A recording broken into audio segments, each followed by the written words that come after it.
대변인 최영두입니다. 어제 감사원의 월성 1호기 폐쇄 과정에 대한 감사가 있었습니다. 여기에 대해서 아침에 비대위에서 주호영 원내대표가 공개 발언을 했지만 그대로 말은 한 대로 지금 어제 감사원 감사 결과 밝혀진 것을 바탕으로 국민의힘은 당시 이 같은 불법 부당한 폐쇄 과정에 직접 관여된 당시 장관 그리고 핵심 관계자들을 저는 형사 고발 조치할 것입니다. 그리고 지금 최재형 감사원장이 지난번 국정감사 과정을 통해서 이렇게 저항이 심한 경우가 없었다.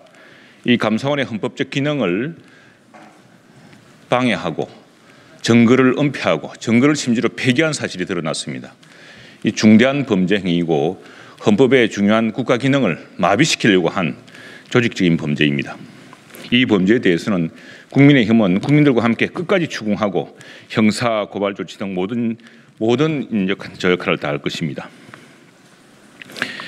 심지어 이 감사원 감사를 피하기 위해서 백운규 전 당시 장관 등이 감사 전날 관련 문건 444건을 폐기한 것에서 이 당시 결정 과정이 얼마나 파행적으로 이루어졌는지 얼마나 위법적인 것인지 잘 드러내주고 있습니다. 감사원은 감사위원들 정치적 편향이 심한 감사위원들의 반대로 최종 결론을 내리지 못했지만 감사원 감사로 드러난 사실만으로도 이미 대통령의 말 한마디로 중요한 국가 의사결정 과정이 어떻게 왜곡되고 어떻게 조작되었는지가 잘 드러났습니다. 그래서 국민의힘은 이 부당한 폐쇄 과정에서 또는 그 감사 과정에서 이 감사를 방해하고 증거를 은폐하고 이 중요한 국가 의사결정 과정을 왜곡시키고 은폐한 이런 모든 직권남용 책임자를 모두 형사 고발할 것입니다.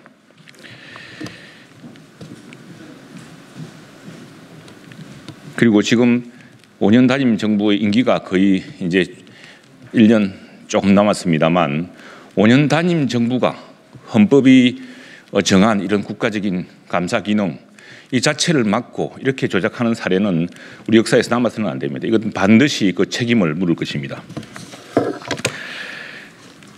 그리고 오늘 아침에 여러 언론인들이 여쭤보셨는데 특별검사법 지금 거의 성안이 다 됐고 곧 함께할 야당들과 협의를 거쳐서 내일 중 특별검사법을 제출할 것입니다. 이 특별검사법에는 라인펀드와 연관된 금융사기 불법행위 그리고 옵티머스 펀드와 관련된 금융사기 등 불법행위 그리고 정관계 인사 로비 의혹 사건 등 또 이 수사 과정에서 직권남용 직무유기와 관련된 직무 관련 범죄 모든 것을 다 수사할 것입니다. 그리고 이 특별검사법에는 수사검사의 규모 또 기간 이런 것들이 다 명시되어서 특검법이 라임 옵티머스 특검법이 통과되는 대로 바로 신속하게 공명정대한 수사로 샅샅이 이 수많은 국민들이 이 권력형 금융사기로 피해를 본 사실을 규명하고 이 과정에 어떤 사람들이 공기업에게 수백억씩 되는 돈을 이런 사모펀드에 투자하게 했는지 그리고 그 돈은 어떻게 쓰였는지 낱낱이 밝혀낼 것입니다. 정치권의 배후는 누가 있는지 그리고 수사 과정은 어떻게 왜곡되었는지 모든 것을 낱낱이 밝히는 특별검사법을 내일 제출합니다. 내일 제출하고 신속하게 여야가 합의해서 특별검사를 통해서 이 모든 문제의 비리를 다 밝혀내기를 바랍니다. 이상입니다.